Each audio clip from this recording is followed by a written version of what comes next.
Spring is here. Birds are singing, the flowers are blooming. Let's talk about color. Hey everybody, welcome back to just one more row, a little knitting vlog that we got going on here. To start with, I know my face is really red right now. I deal with rosacea, so when it flares, is what it is. And normally I would just take off my hat, but my hair is having opinions on what it's going to do today. So we're trying to tame that a little. Anyway, I wanted to go ahead and let you guys in on what I've been up to this week. First and foremost, it's not really a finished object, more of a finished project. Last week I went ahead and talked about adding some more to the bottom of this shirt, and I have a green version as well. It's over in the corner drying right now, but I went ahead and did that. I took apart an older project that I had that I simply wasn't going to wear anymore. It was green and white striped with brown sleeves, and it was an experiment. And it had gotten to the end of its life. I wasn't going to wear it anymore. And so I went ahead and I took that sweater apart.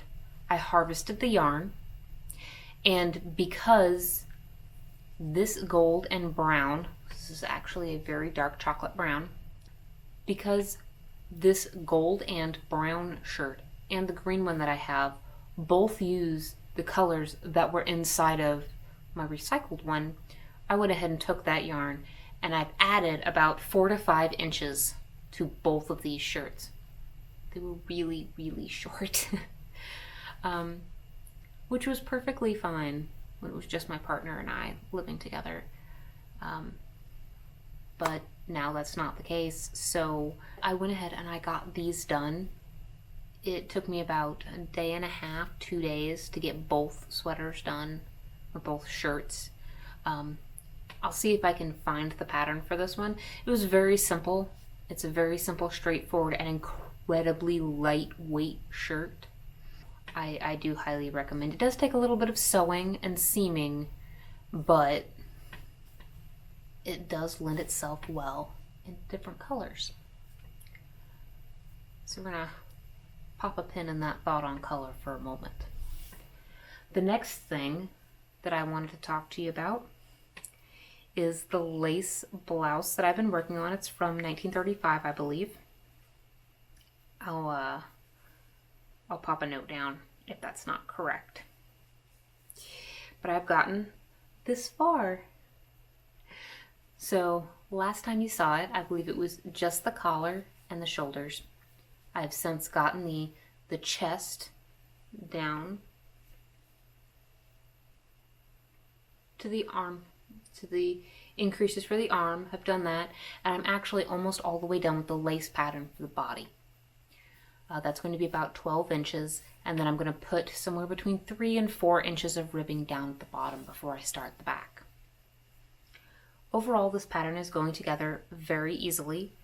I haven't had too many issues with it other than not being able to get the row gauge correct. This pattern called for 8 stitches per inch and then 8 rows per inch. I was unable to get that, but I was able to get 8 stitches per inch wide in the lace pattern, and I could get to 12 rows per inch. So I am working this at 12 rows per inch. On the upside, the lace pattern itself is actually 9 stitches, or it's 8 plus 1, if you'd like to be very technical. It's about 9 stitches wide and is 6 rows deep. So it's actually a very simple lace pattern, and half of those 6 rows are literally all pearls. So it does not take a whole lot. This is not a bad introduction into lace. It's a simple repeating motif pattern. And it really only looks complicated because you're seeing these little lace horseshoes, but you're seeing them at a distance, so it makes it look far more complicated than it is. I love patterns that are like that look way more complicated than they are. The upside to things being 12 stitches, 12 rows per inch, and the repeat for the lace pattern being every 6 rows, I know every 2 repeats of the lace pattern equals 1 inch. So it's actually made counting my rows very, very easy. I will say on here, so far, you will need to increase 1 stitch up at the top, just to make everything nice and symmetrical. I have a weird thing about the symmetry, so I will, if I can make it symmetrical, I'm going to. But I will say for the increases for your arm side, those actually worked out. They're again very straightforward, very simple. It is not complicated. It looks complicated because the stitches are very tiny, but it's actually not complicated. So please do not let a fine gauge scare you. This is, I have cabled sweaters that were far more technically intimidating than this piece right here.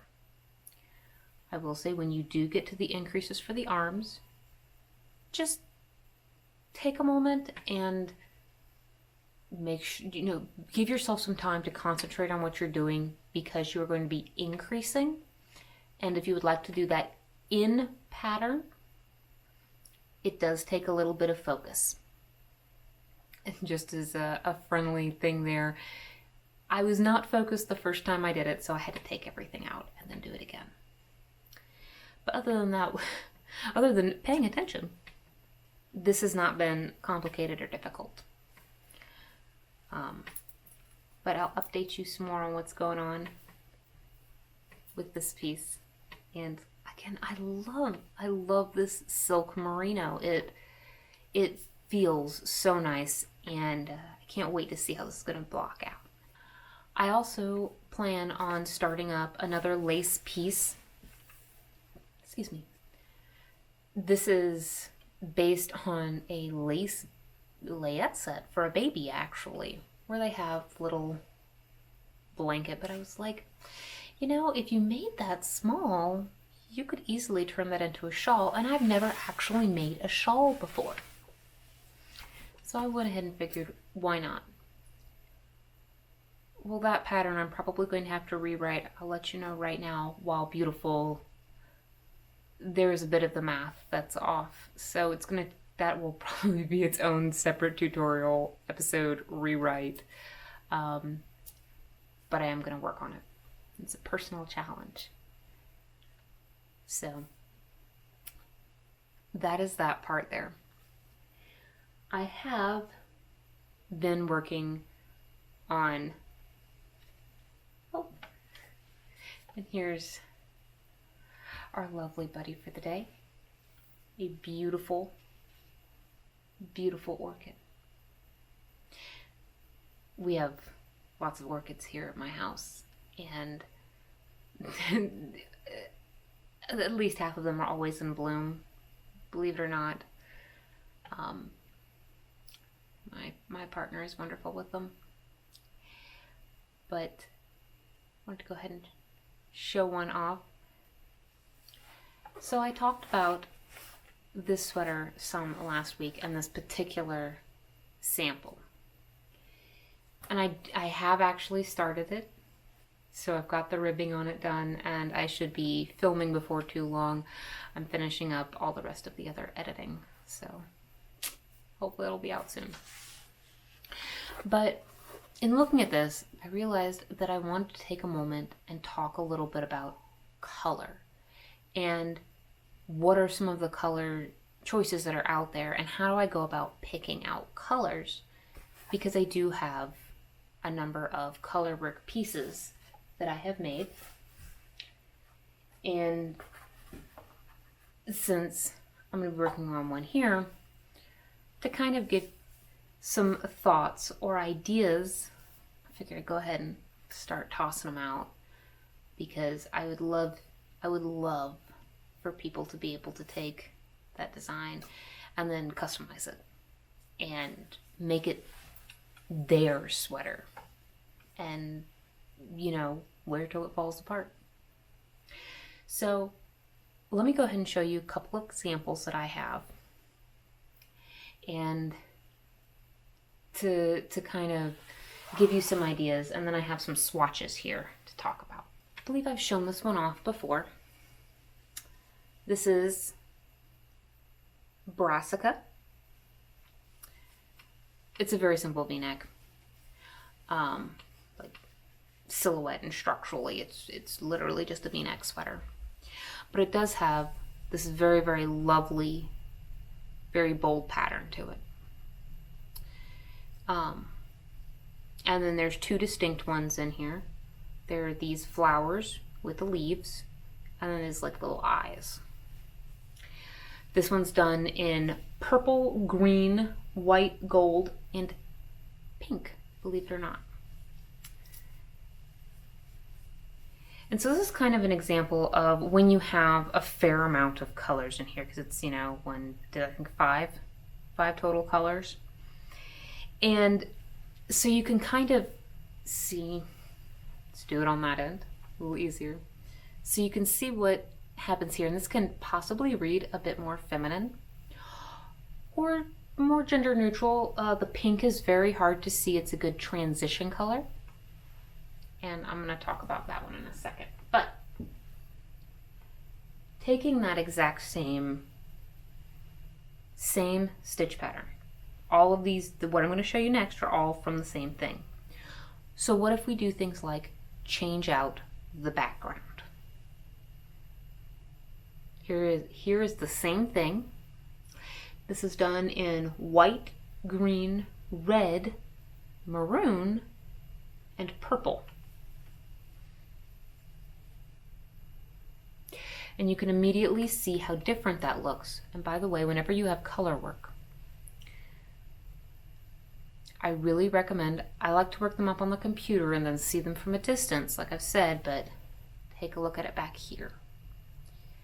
And you'll get a very good idea, a much better idea of how it's going to read when you see it from a distance. But this is the same pattern as this right here, except this is a light background. So what if we changed it? Same stitch pattern, but what if we did something that's a little bit more neutral, something that's not quite as bold? Here it is in gold. Bring it forward so you can see. Okay.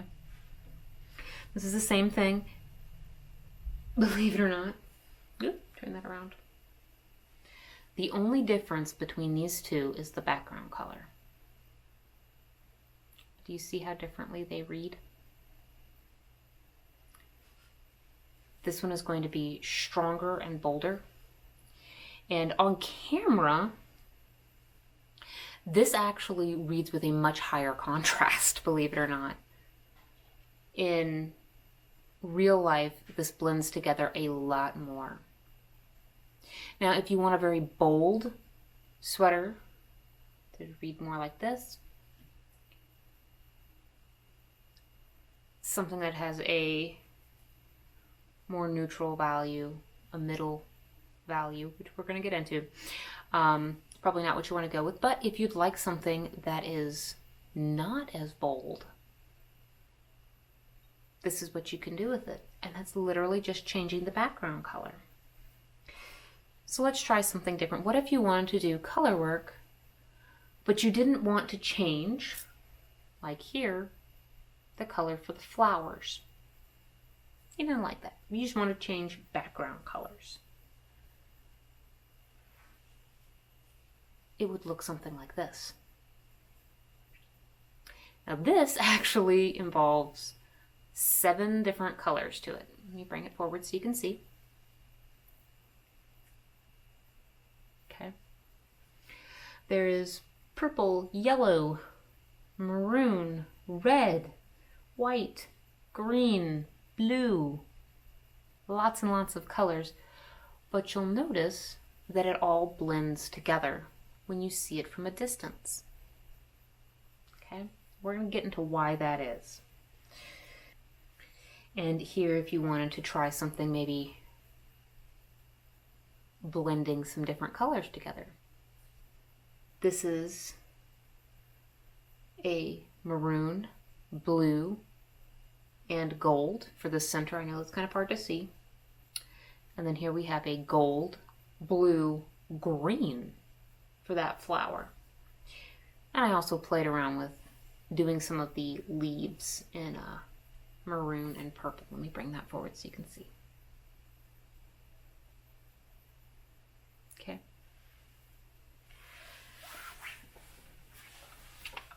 So one way to look at color, and when you want to have a nice gradient of color, colors don't necessarily need to always match.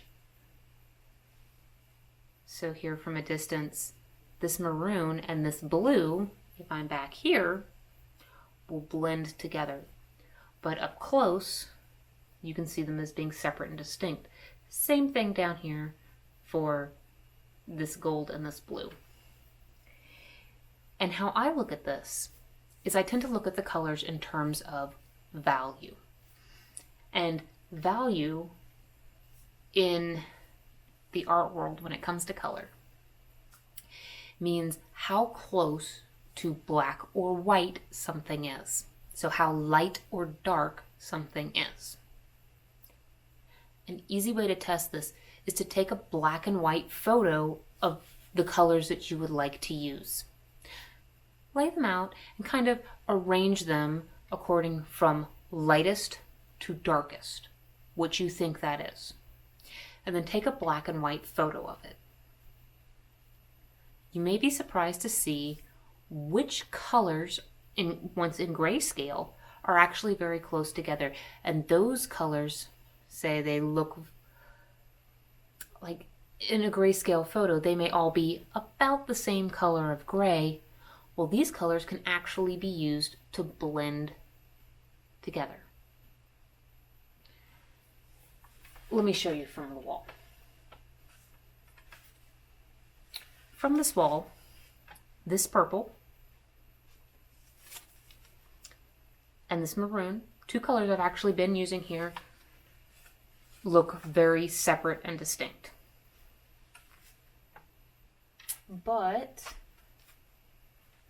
And how about some green? If I hold them up here, they look separate and distinct. How about if I pull them back to here? Or what if I put them next to something contrasting? All of a sudden, these start to blend together a lot more. And so you can create a very simple gradient. And in fact, if I were to take a black and white photo of these, I'm willing to bet that these two would be very, very similar in grayscale. This would be like a mid-tone, and this would be relative, my light color. So colors don't always necessarily, you don't necessarily have to have all greens. Put stuff up without knocking in anything. There doesn't have to be something monochromatic in order to blend. Again, this one here, these are greens and blues. And you wouldn't think they would blend. But, believe it or not, they will if their values, if you work with it on a sliding scale. So lightest colors to darkest colors. You can create that blending effect. It is the reason why in here, even though both this eye and this flower look like they blend together well, there's actually pink in the middle of this. Let me pull it up close so you can see. But there is pink, and it will blend. And so that's one example. Also, this is purple, by the way. It's a very, very dark purple. And you don't notice that it's a dark purple. It reads more black, unless I put actual black next to it. And then you can read a dark purple. So you can play with color in that respect. Let me go ahead and give a different example. Here's another one that I've made. It's another one of my early experiments. This pattern is actually out of a pattern book from the 1930s, and it actually had charts in it, which was pretty amazing. But you'll notice in here, I'm going to fold this up so you can actually see it a little bit easier. Okay. One of the things that you're going to notice in here, from a distance, these colors appear to blend together pretty seamlessly. Especially like right here. Looks like it's blending together fairly well. But if I bring it closer to the camera, you'll notice that there are reds, golds, white, green, and brown. And because like the green and the red are very close together in that grayscale, on that grayscale little value, that green and the red, even though they're complementary colors, you can get them to blend into one another. Up here for this snowflake design, again, take a look at what is actually there. Right? You can really start to see up close how different those colors are, but again, from back here, they appear to blend together. And I literally took those colors and laid them out next to each other, took a picture in grayscale, and saw how they blended together. What was next to each other in that grayscale? And how can I use that in order to transition from, say, a light color into a dark color? Or, and I'll get to it over here, how can I take colors and say, make it appear there are shadows? You've seen me wear this one before, and if you see it back here, especially for this zigzag, I think this really starts to look like there are shadows and creates a three-dimensional effect. Up close, you will notice that is green and brown, red, yellow, and white.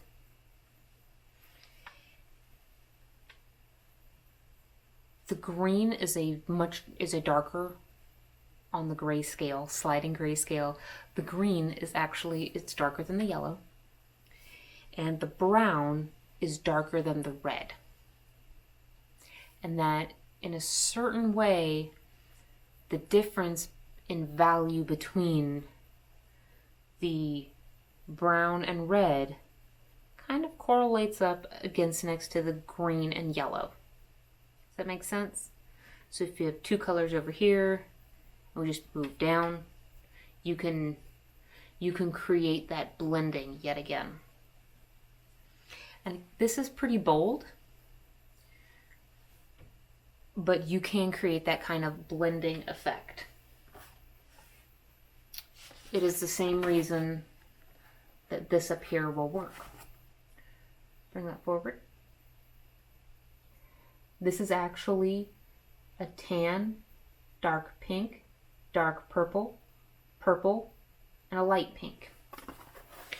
But when you get to the middle, this purple becomes dark purple as the background changes from tan to pink. So it creates a three-dimensional effect. So you can definitely play with items like that. And you can play with some of those transitions. You can play with changing the background or changing the foreground. But one of the other things that I also wanted to point out was that you don't always need to have a lot of colors, a lot of different colors. Some of the ones I've shown you here have taken up 5, 6. Another one in here took up 7 different colors. And for some of the color book pieces that I've seen, Those can take up to 20 different colors. Do you need to have 20 different colors in order to have an effective color work piece? No. This one here is done in 3 colors. And yet we still have transitions. Now I would point out I could do this in 2 colors. And in fact, I eventually do want to make another one of these where I'm changing some of this out. But you could do this in 2 colors if you wanted to. I did it in 3 because it does create some nice transitions. Let me bring this forward so you can see. But having the high contrast between this, it's not quite white, even though it reads white because of the navy blue. It's actually very, very pale gray. This is not black, it's navy blue. But because you have that very high contrast between the navy and this very pale gray, they read as black and white. The pink in the middle, which in fact you really can't see that well. You see it here pretty easily. You don't see it down here so much, visually from a distance. But it is there, I promise. But even though this is actually a fairly vibrant fuchsia color, let me show you.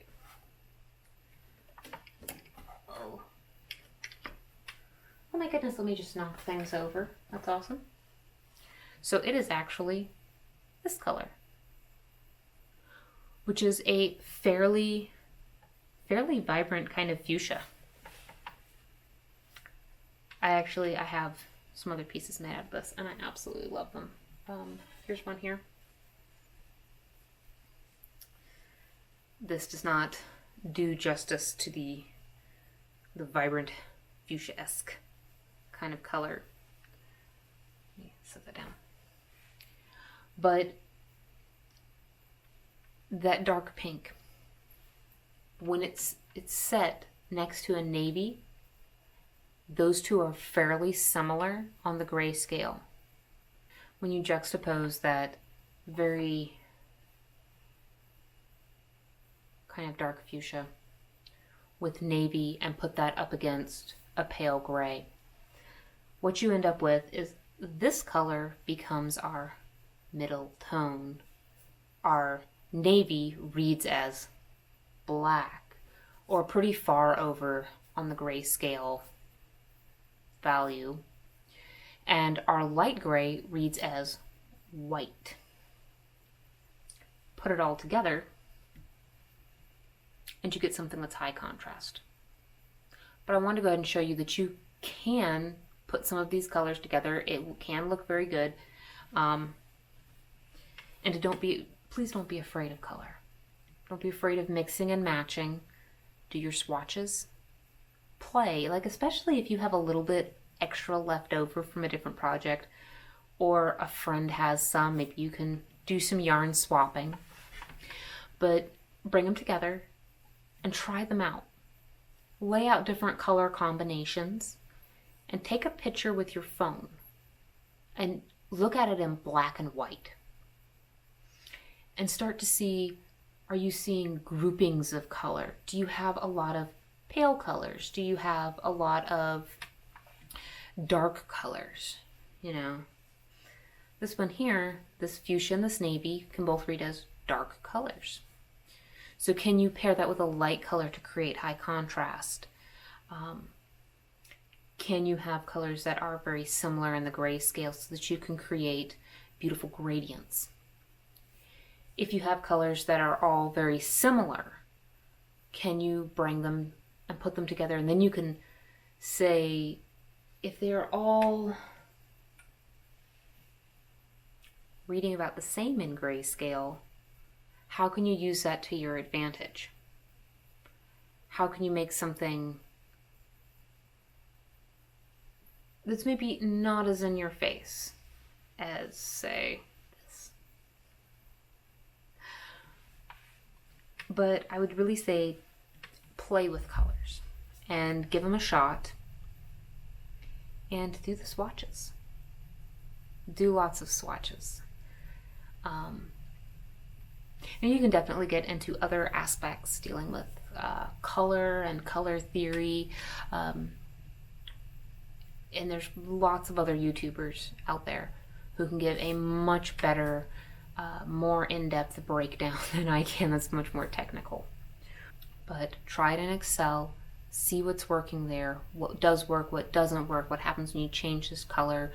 What if I have my foreground lighter? Okay, my design. Literally same pattern. This is why I say play with color. Because these would look in a sweater radically different. Both beautiful, don't get me wrong. You could, okay, I'm biased. I designed this particular one for the brassica, so I think you could do this in virtually any color combination and it's gonna look great. But you can get some very different effects.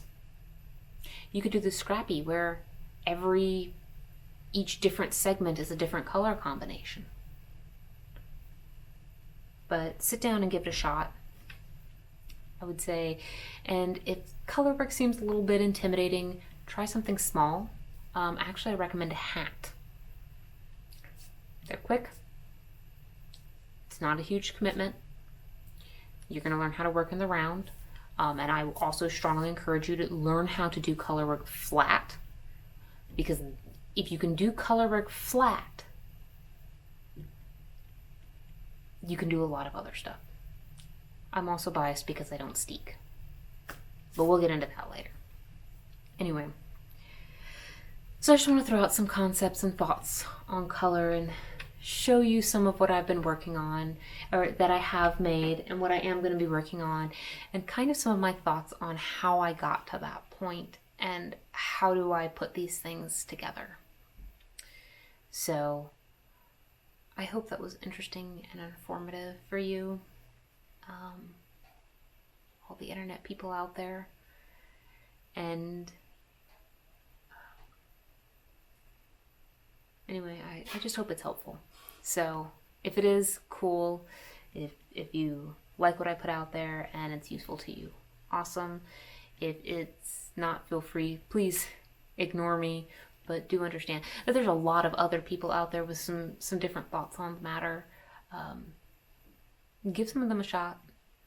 Zoe Hong does it for fashion design, but whatever she's talking about with color can easily be applied into knitting.